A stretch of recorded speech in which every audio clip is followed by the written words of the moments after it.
own remote viewing teachers in the world with us today. And we also have a historian of remote viewing with us. Paul was part of the government program Project Stargate, and he has more information about that program than most people, even a lot of the people who are part of the program, because he's been studying the history for so long. He is an excellent teacher, and it's a great opportunity for us to have him with us today. Paul is on the board of directors of the Ryan Research Center. He was he was the president of IRVA, the International Remote Viewing Association, for I don't know how many years, but it seemed like it was a lot. Paul has been involved with many of the organizations. He's on a board of directors of the Parapsychological Association, and he is an instructor with the Ryan Education Center, and will be teaching a course coming in August on what he's calling practical precognition. Paul, thank you so much for coming here today and for being with us. You're welcome, John. You know, I thought about maybe just driving off somewhere and giving you a heart attack, but I decided I couldn't do that. Anyway, I appreciate the opportunity to talk, and John, you've been a great mentor in this domain for me in terms of being involved with Ryan and whatever, and what a great organization it is. So.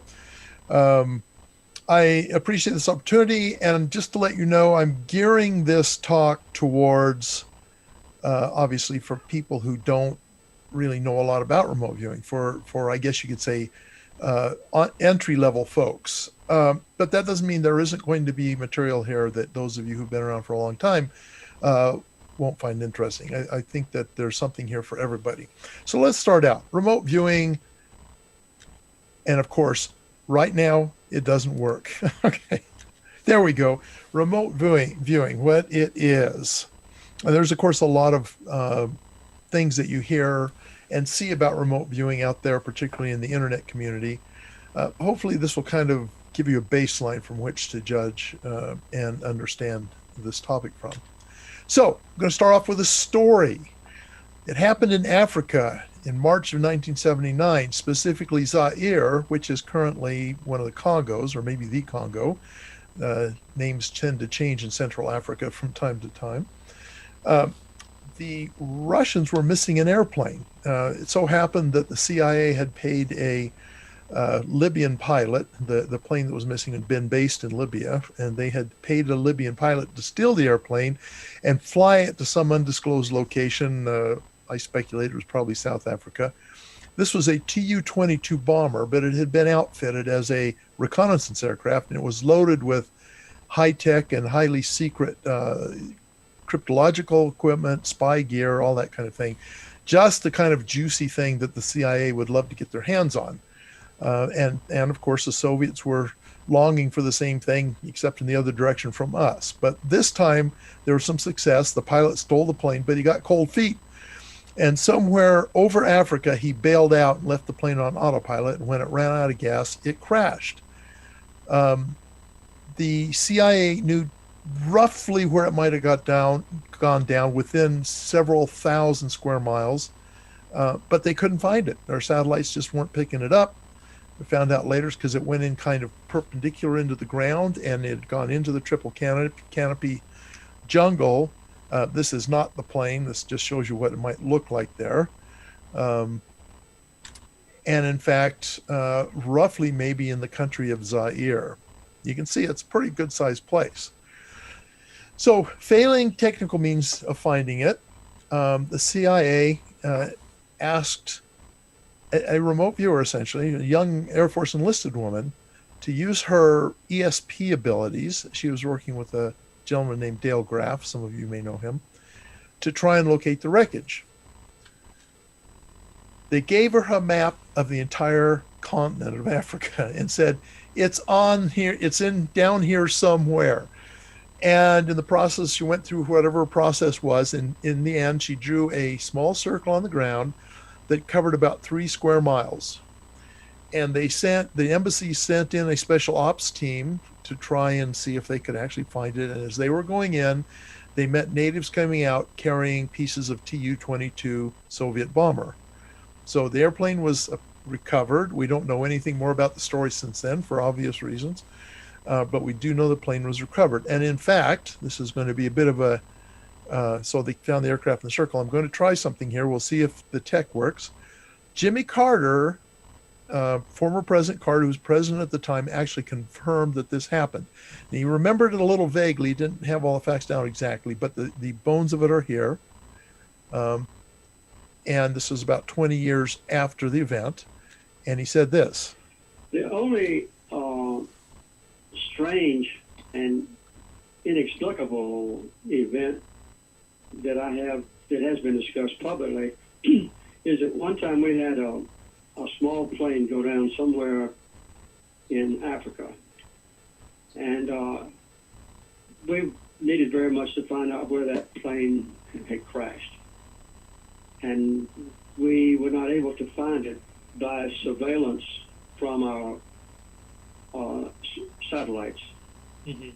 So the director of the CIA, he was also director of all the intelligence agencies, heard about a woman in California that was a medium or something. I don't know the title for. And he contacted her, and she gave him the latitude and longitude of the plane's whereabouts. And the next time one of our space satellites went over that area, we located the plane where she said it was. And that's the only time that I have ever experienced something that was inexplicable while I was president. I think it's kind of funny that he specified when he was president. So anyway, yeah, as I said, he got the details a little bit wrong, but the general bare bones of it he got right. And I say he got it wrong. It may well be he told the story that way to kind of camouflage some of the actual facts about it that he was still being cautious about. It's hard to say. Anyway, so what is remote viewing? This is a kind of a quick sort of a definition of it. It's the act or the process of receiving real impressions, concepts, and sensory data from a distant or hidden target using only the powers of the mind alone. In other words, it's a form of ESP or extrasensory perception. It is a learned skill. Pretty much anybody can learn it. It's based on an innate ability that you and I and just about everybody else has. But it does depend on following the correct principles and a lot of practice to develop consistency and accuracy in the process. So some things it isn't. Now, people get kind of confused about this. You'll often hear people say, well, remote viewing is just X or remote viewing is just Y. And that just shows that they need a little bit of education on what remote viewing actually is. It is not channeling. It does not require the involvement of any discarnate entities. It doesn't require that you have any spirit guides or anything like that. I'm not saying those things don't exist. I'm saying they aren't relevant to the remote viewing process. It isn't astral projection or out-of-body experience. Now, there may be a relationship between these, but there's a significant difference as well. And if you're curious about this, I have a blog article out there, and I should have probably linked it. But at any rate, I go into this in detail about how they're different, but how they might be in some ways connected.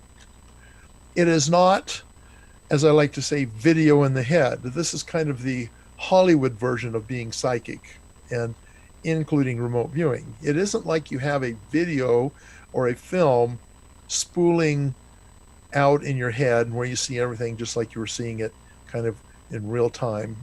It's not at all like that. I'll explain a bit more what it is like as we go. All right. So remote viewing results. So when you get the results of a remote viewing session, as we call it, those include written and verbal, so words, include sketched, and that's an important element in it, and sometimes even clay model responses. I'll show you here in a little bit a clay model result and some sketch results as well. And remote viewing requires that you follow a certain protocol. You could think of a protocol as a set of rules that you have to follow it for it to be considered true remote viewing.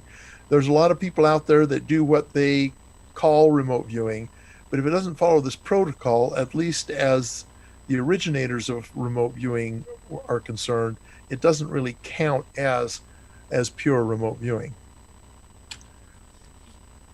These rules or protocol are as follows. A remote viewer may not be told anything about this target until they're done with the session. This is what we call a blind condition. The viewer is blind to the target. Further, nobody who has anything to do with the remote viewer before that session begins is supposed to know anything about the target. They're also supposed to be blind. We call this a double blind condition. And in science, in a science experiment with remote viewing and in operational remote viewing, this is essential. This is an essential ingredient.